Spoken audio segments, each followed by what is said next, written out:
Then, last but oh so certainly not least, you have Red Kingdom. You have Chiefs Kingdom. You have Arrowhead. You have the Kansas City Chiefs.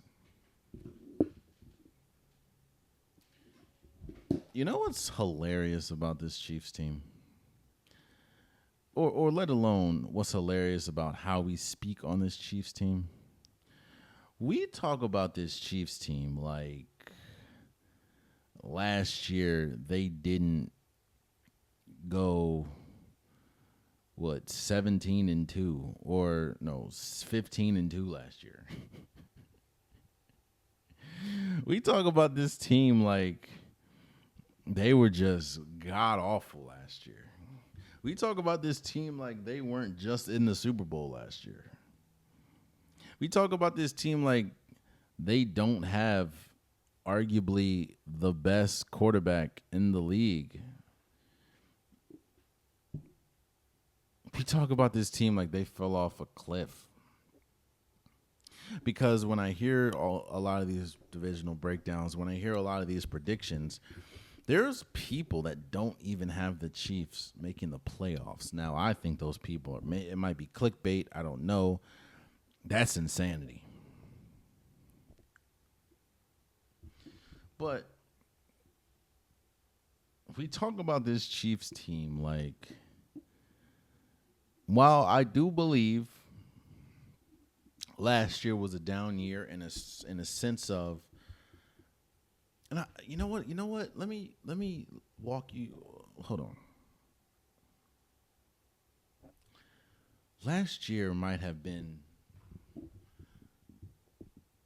the scariest year ever from a team. Now, I know ultimately they didn't win it all. But I do agree with a lot of people in saying that last year was a down year for the Kansas City Chiefs. Last year, offensively, they just couldn't get it right, man. They dealt with injuries with Rashid Rice, and I know he's going to be suspended sometime. I don't know if it's been confirmed as far as how many games, but I think they're saying he's going to be suspended between the 4 to 6 games range. Okay. But think about this, man.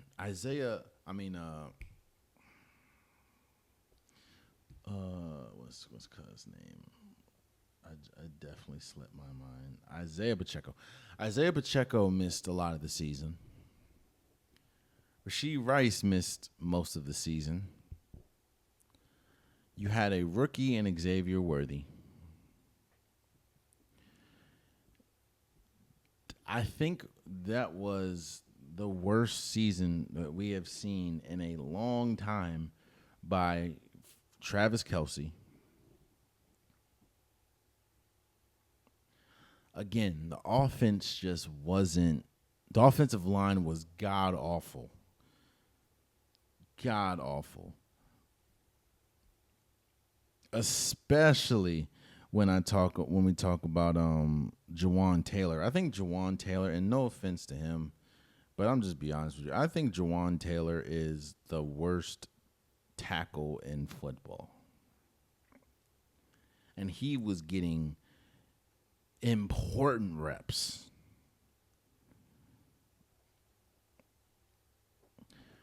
But as much of a down year as it was, I think that's why it was scary to think about. That was probably one of the worst the Chiefs have looked offensively under Patrick Mahomes for a season. And they still finished 15-2 and made it to the Super Bowl. Now, they didn't win it, but they made it to the Super Bowl.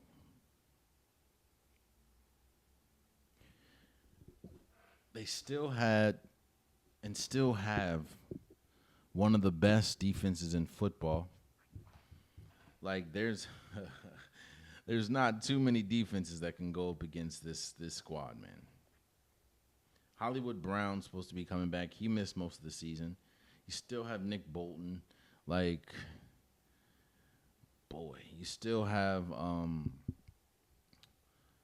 man, what's his name, bro? It's on the tip of my tongue, bro. What is his name? Why am I slipping on his name? Chris Jones. Why did I forget that? George Kavictus, this team is gonna be serious. And on top of that, Creed Humphreys is coming back at center. It looks like they did get a deal done with Trey Jones. Yeah, man. I'm just looking at this. Yeah. This is going to be a squad, man. Trey Smith, I think it is. Yep, Trey Smith. And it looks like Josh Simmons, I know the rookie at Ohio State, he looked like he can be a dog.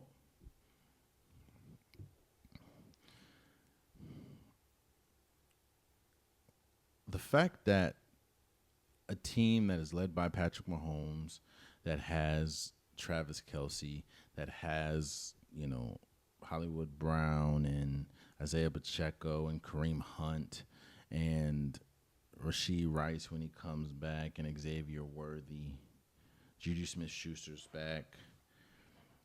A team that had all that. I know Robert Tonyan, he's there.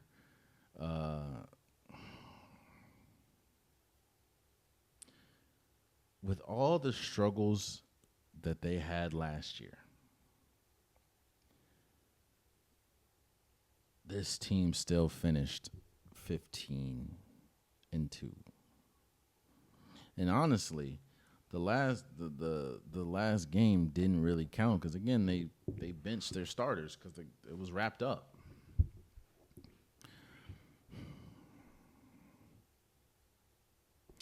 I hear a lot of people saying that that this is going to be the year. I know Colin Cowherd said the dynasty is over. I know there's a lot of people saying that this is going to be a down year for the Chiefs, and I get it. Last year they didn't look the greatest, and they have a schedule. When you start out with the Chargers, then you go to the Eagles, then week 4 you have the Baltimore Ravens.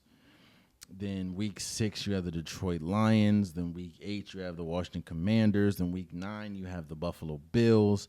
Then you have the Broncos, week 11. Then you have the Cowboys, week 13. You have the Texans, week 14.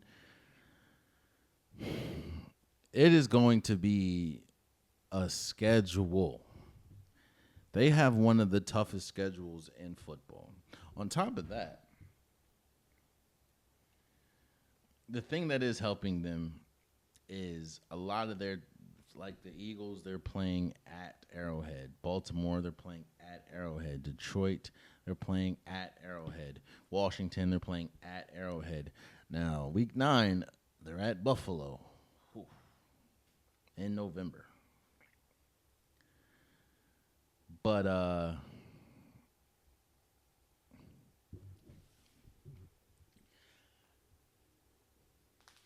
think what's also scary is that I don't think we've ever.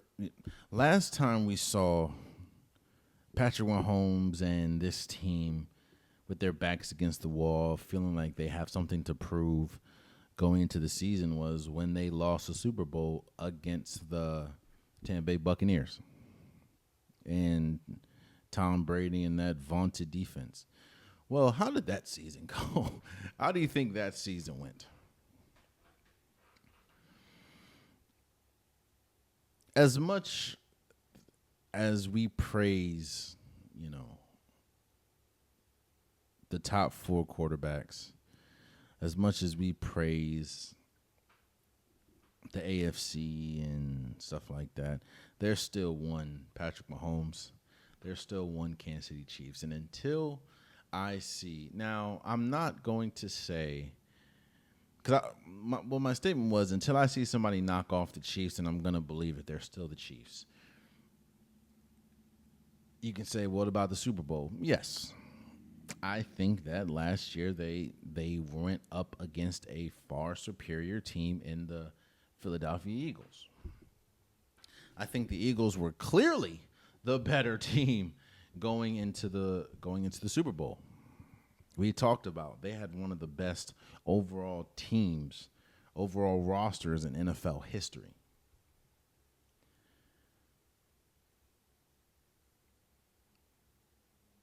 But we're still talking about a team and the Chiefs that feasted on the AFC. A team that 2 losses. One came on the road. The other one came on the road and against Buffalo. The other one came when your entire team sat. And I still think that Patrick Mahomes is the best quarterback in all of football.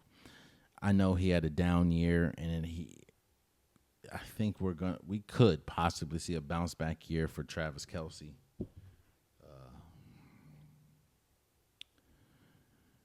This is a tough schedule, though. Oof, boy.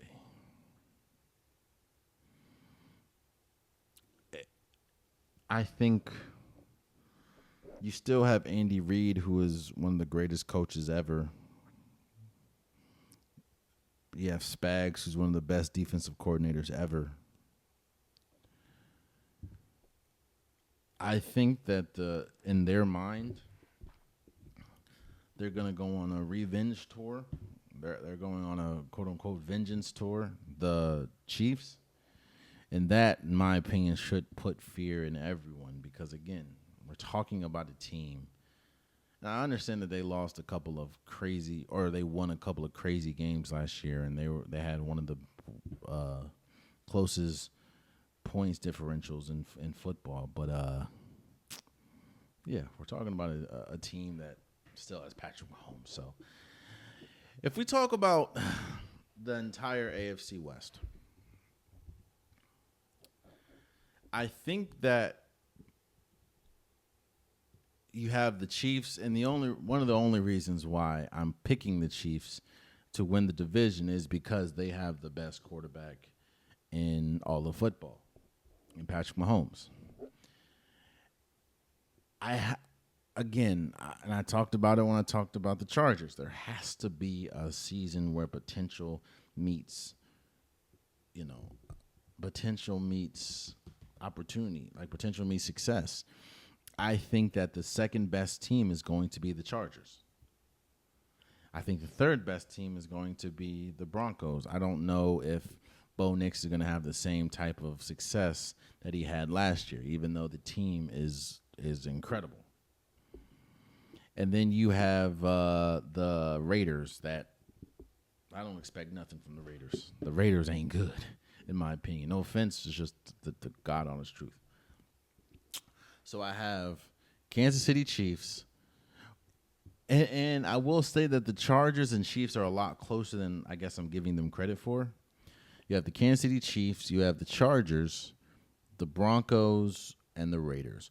Outside of the Raiders, we're talking about 3 teams, the Chiefs, Chargers, and Broncos, that have some of the best rosters in football. I think the Chiefs last year had one of the best defenses in football, and I think that they can also, yet again this year, have one of the best defenses in football. The issue with the Chiefs is their offense just couldn't get it together from injuries, from inconsistency, drops. It just wasn't good. I think that they're going to most of this roster was here last year. I think that they're going to clean it up. Then the Chargers dealt with a lot of injuries last year, but they also dealt with just being okay. I am interested to see how they're going to bounce back from Rashad Slater not being there for the season, but yeah, I think it's not as much of a gaping hole as the AFC East is, because it's the Bills and then there's like a crater. I think what it is the Chiefs very close, the Chargers very close, the Broncos, and then just a wide gap from the Raiders. Oh man, you stayed to the end of the video. I appreciate you. If you like what you saw, be sure to hit that subscribe button so you'll never miss any content from your boy. You can also go back and watch past episodes, past clips, and don't forget that the Unpopular Podcast new episodes drop every Wednesday and Saturday. Appreciate you.